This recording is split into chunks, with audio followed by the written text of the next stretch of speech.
Ε, ήθελα να κλείσω το προφίλ γιατί είχαν παραβιάσει την προσωπική μου ζωή και έχανα και στο Candy Crush και είχα στεναχωρηθεί. Α, εντάξει. Θα σου στέλνω άμα είναι αιτήματα σε άλλο λογαριασμό. Άμα είναι να θες να παίζεις. Άμα θες να μου στείλεις energy στο Criminal Case.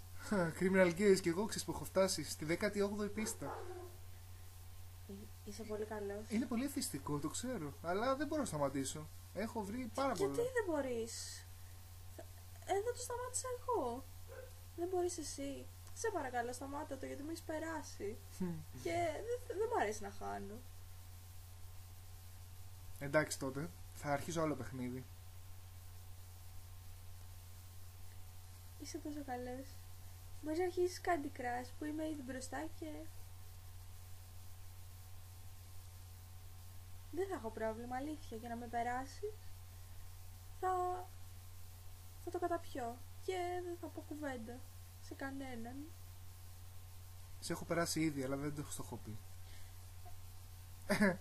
Ένα πλάκα σου κάνω, μωρέ. Θα το αρχίσω από αύριο και θα σε περάσω μεθαύριο. Πολύ αστείο.